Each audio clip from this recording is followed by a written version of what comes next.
The next section would be to nominate candidates. Fine. So what I'll do is I will we'll go in order of how they're listed on the utah.gov website, which will go federal candidates, statewide candidates, and then we'll go down into state legislator and House. if we miss anybody, please raise your hand.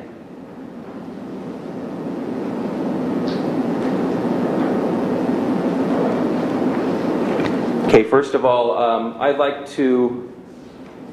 No, I have a question, Rob. So if we need to start the process of nomination, is there a way that we need to do that?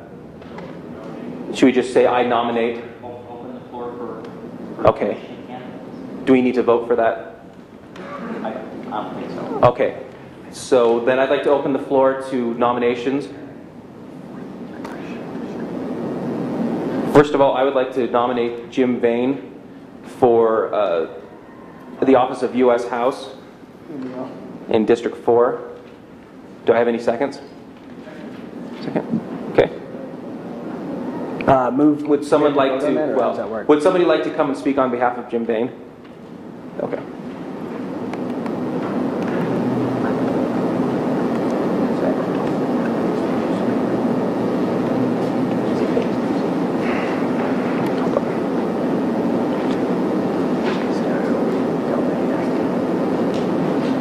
The podium is adequate. This is good? Yeah, absolutely. Okay. Jim Vane is running for the House in the Congressional District. And Jim is a personal friend of mine. He grew up in Alaska and flew as a bush pilot and had a lot of experience doing that. He raised a family here in the local area. He has, let's see, what does he have, Diane? 2 sons and 3 daughters. He's always lived here in the Orem, Springville, the soon-to-be Highland area, and is very active in political affairs, has an opinion and a voice, and he likes serving people. I want you to know that. He's not here today to speak on his behalf. He's got a little illness that seems to be bugging him right now, and so he said, you guys go on it, go on. Well, he went back and threw up. The important points he wanted me to carry to you is that I don't know about you, how many of you have been affected by the economy? Anyone not affected by the economy? How many have lost boats, cars, houses, are struggling with employment, or you're underemployed, or suffering a financial difficulty? I'm sick of it. Jim's sick of it. His belief is that we need to get after the business of what is hand and take care of the costs and obligations of government. We need to reduce it down, get it to a point where it's effective and manageable, and get away with the things that are kind of destroying our economy. He's for small business.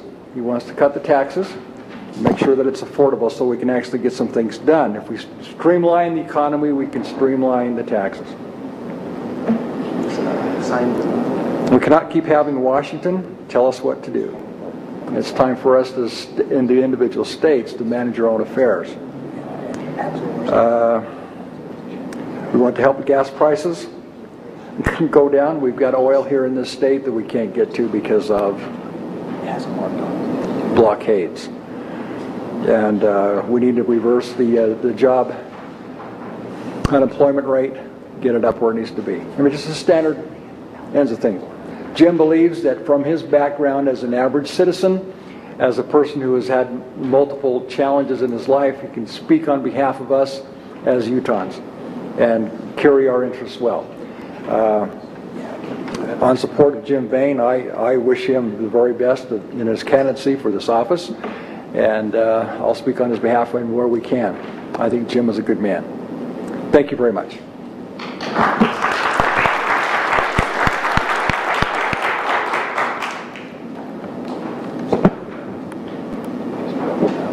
No, we're going to do the ballots later. I see. So we'll call the next person. Yeah. We're not voting now, we'll vote at the end. Yeah, so all you guys that got ballots, he's on there, right? But isn't there a mistake on him? Yeah, Jim Bain, when we were making the ballots, I unfortunately left off the federal candidates. Jim is our only federal candidate. And so what we'll do on your ballot is if you could just please fill in that area in the margin. We don't necessarily need to do the voting now. You can wait until after.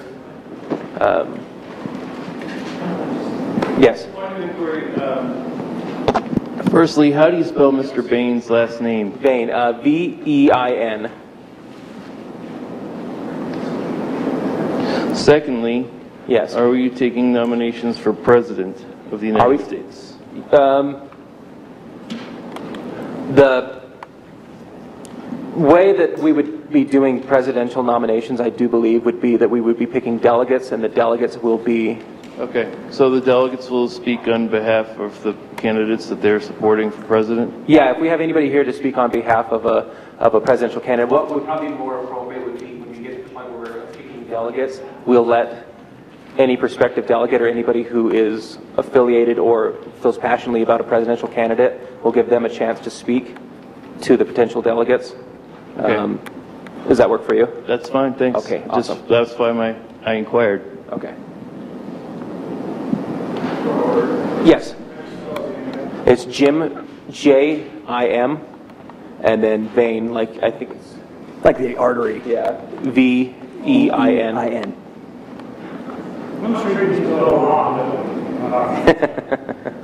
Yeah, I think it's vein like biology, not like weather vane. Yeah.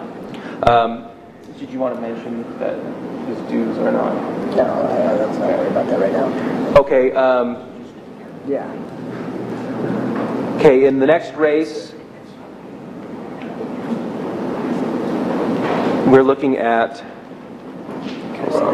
yes, please. Do you need to offer our people the opportunity to speak in favor of none of the above?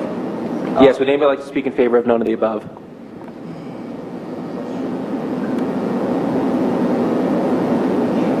No? Okay. So, Cameron, were you raising your hand?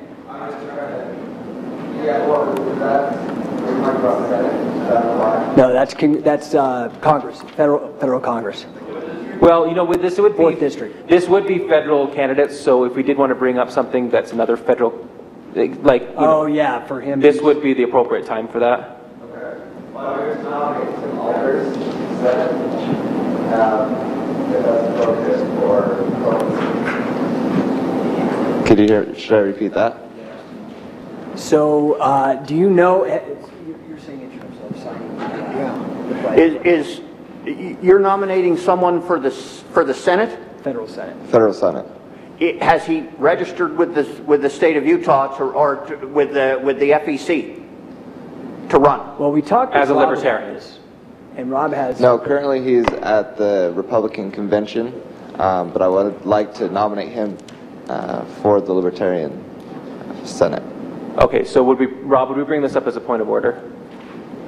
If it's a bylaw issue? Okay, so how is it a bylaw issue, or do we know? Okay, so using the term nominate would imply that we were nominating him as a candidate, since it's not permissible by law, and I believe that... When he filed as a Republican, but because of the bylaws...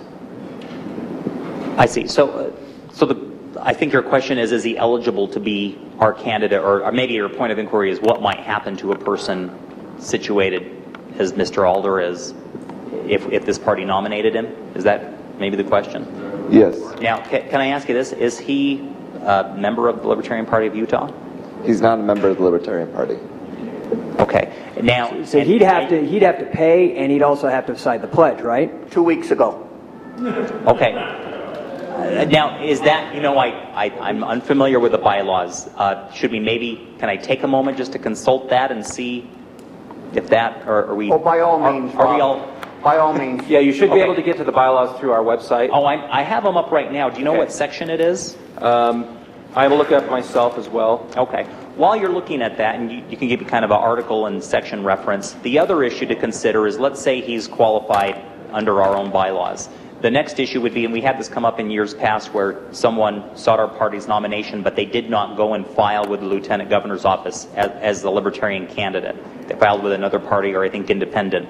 And we ended up nominating them at our convention, but what the Lieutenant Governor's office did is, because they did not file as a Libertarian during the filing window, they did not recognize that nomination. So they basically operated as a write-in candidate, and that was the best they could do. So the state of Utah won't recognize this person's nomination as a Libertarian candidate. I suppose it's one of those issues that you can always litigate down the road, but nobody's ever decided to push the issue. But that's how it's operated in the past. So I think that answers the question. But coming back, what's the qualification to be a candidate? Okay, Rob, if you look at Article 9, Okay. Under Convention Election Procedures, subsection C, it says anyone who wishes to be a candidate for a party or political office must be nominated by 2 individuals other than him/herself. Okay. And it just says majority rule, and then also says there needs to be a none of the above. Okay.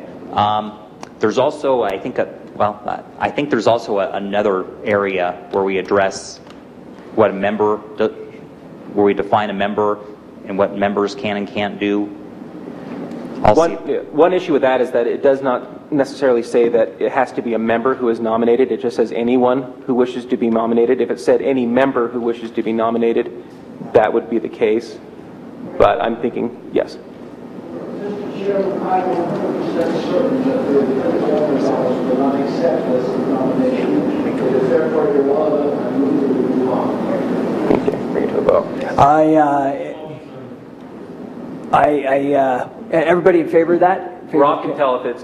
Do you know what the order of motions, what that would fall?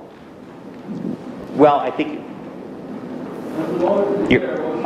if you do a motion to table indefinitely, wouldn't that? Well, he's offering essentially a substitute. He's offering a substitute motion. And by the way, the chair has the prerogative to recognize motions and not recognize motions. If the chair senses that the audience wants to. Yeah, I'll recognize the motion. That's fine. So I recognize the motion. Okay. So the motion now on the floor is a substitute motion to move to the next item of business. So move on past Tim Alders or not. So Okay. yay. And maybe call discussion. You may call discussion of that motion. So. Okay. Call discussion on that motion. Anyone? So I don't know this gentleman that has been nominated, but would it be possible for the party to endorse another candidate, another party's candidate? According to not the state bylaws, but the national bylaws, there is a restriction against endorsing a candidate from another party. If this gentleman is eliminated today at his convention, there wouldn't be any objection to us. Where we could endorse, not necessarily endorse him, but we could definitely say that we like him. Right. Okay. And it wouldn't be anything official through the state, but we could throw support behind the candidate. He would, however, have to run as an independent. Right. And I think we should make him sign the pledge if we decide to do that at some future date. Rob, you're bursting, so tell us what it is you're bursting I'm sorry, with. I'm not bursting. I'm waiting to be recognized. Oh, well, okay, yeah. But I do want to point out, so Article 7 of our bylaws, membership, does do different classes of members, and E, so Article 7E says dues-paying members. So dues-paying members have full voting rights at all conventions and eligibility to be a candidate for partisan offices as a Libertarian and a delegate to the National Convention. So by my reading of that, and I think our intent has always been that you do need to be a dues-paying Libertarian to be a candidate for office. So and he's so kind my of query comes back to, is Mr. Alder a dues-paying candidate? Or He's not. Member. I don't think he's not. Okay. I think he's not. And can I, what about Mr. Vane, by the way? Or do we know? We have him on our sheet as dues paying. We just are going to confirm it to make sure, obviously, but we have him, right? The greens or whatever mean that it's... Green is yeah. Yellow is that we just have to verify, but it looks that he is. We just have to verify, so everything Thanks. seems in order. That answers my question. Okay. Were there any motions on the floor? I don't think so. Well, the motion was to rule it out of order. We did rule it out. Yeah. Wait a minute, please. Yeah, Jake, I just wanted to point out, I don't believe we can nominate him according to state law. I believe that's a violation of, and maybe Rob can look this up, I have access right now, but 28-9-201 I believe, requires a party to only nominate members of its own party. Okay. That came up with my election 2 years ago. Oh, good to know. The Constitution Party in Iron County would have liked to have endorsed me, but they could not by state law. Interesting. So, Cameron, is that kind of answering some of that? I think should we move to pass or not? What I could say is that, is it okay if I speak out on this issue? Please. I think it's open. Yeah.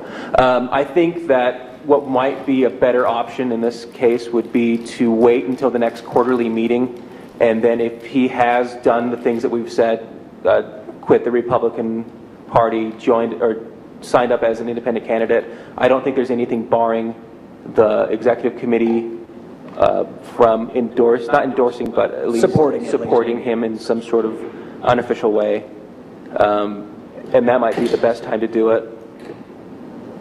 So I would say yes. That's my third. You can pour the water on me.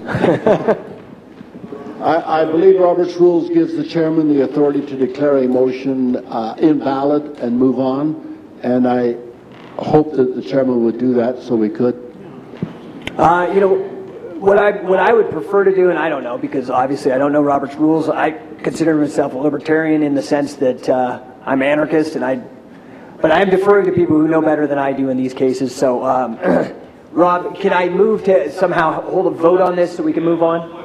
Well, actually, you can recognize. Go ahead. I think the motion on the floor is Ken's motion to move on to the next item of business. Oh, okay. That, So we that vote might on that? solve it that way. So just if the discussion is concluded, and maybe we can call question on Ken's motion unless there's further discussion. Don't want to shut anybody. So is there any further questions or anything on Ken's motion? Okay. Nope. Call the vote. Okay, so yeas to move on? Okay, nays? You might want to vote nay. I don't know, maybe. All right, fails. Let's move on. Okay. That concludes our eligible federal candidates.